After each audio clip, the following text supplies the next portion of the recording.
Ay, ikaw! Sigurado ka ba talaga na hindi ka tatakbo palayo?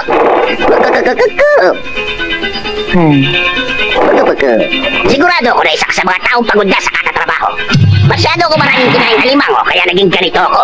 Ako si Crablante. Kaya bakit hindi ka tumakbo palayo? Gusto mo na bang mamatay? Iyon na ba yun? Ang totoo, hindi ganun. At hindi totoong pagod na ako sa katatrabaho. Sa katunayan, naghahanap ako ng trabaho ngayon. May interview ako kanina, pero hindi ako natanggap.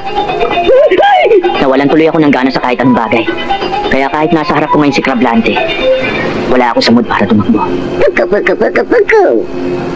Ano bang mangyayari pag hindi ako tumakbo? Wala rin kabuhay-buhay ang mga mata mo gaya ng akin. At dahil pareho tayo dalawa, sige, mabuti bang pamayaran lang kita. Saka isa pa, ibang klaseng biktima kasi ang hinahanap ko ngayon. Isang batang may malaking baba. At tatanggalan ko siya ng mga braso pag nakita ko siya.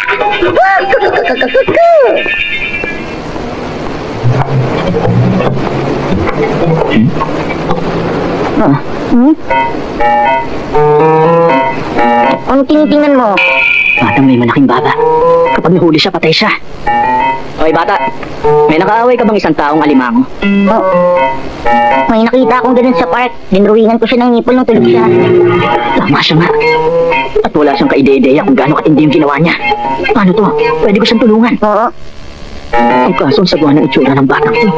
Saka wala naman akong pinalaman dun. Pabayaan ko na lang. Tama. Ano nga naman ang pakialam ko rin? Huli ka!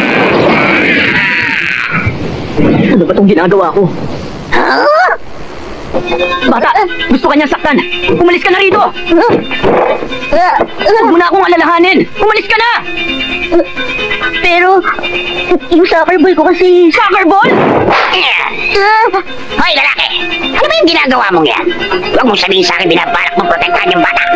At bakit hindi? Binabalak mo siyang tapusin dahil lang sa isang inosenteng biro? Hindi naman pwedeng mangyari yun. Alam mo, marami na ako tinapos na tao. Kasi naman bumiro sa akin dahil sa itsura ko, talagang pinagbabayan ko. Alam mo ba kung anong ginawa sa akin ng batang yan? Nakikita ko to! Driluin ang nalingin ko ng dibdib ko! Sabi ka permanent bagger! At dahil ganito ang kamay ko, na hindi kayo mapunasan! At kapag nakialam ka, sisiguruhin ko na hindi ka na uli makakapaghanap ng trabaho!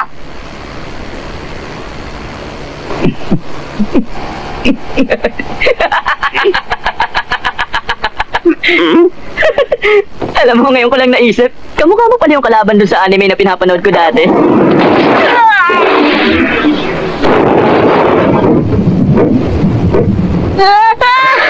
Tapos ka na! Sandali lang. Hindi ka pwedeng pumaslang ng bata, lalo na ngayon mababa ng birth rate. Alam mo ba, nung bata pa ako, gusto kong maging isang bayani. Bayani, hindi empleyado. Pero gusto kong maging bayani na kayang tumalo ng mga kalaban sa isang suntok lang. Wala na akong pakialam sa trabaho. Kaya sige, humugod ka! Tingnan natin! Tingnan natin kung may laban ka!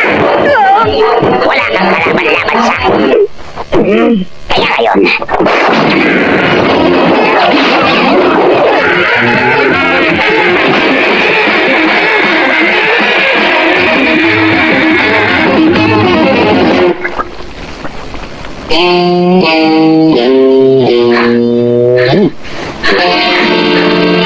Tatlong taon na ba talaga ang nakakaraan simula?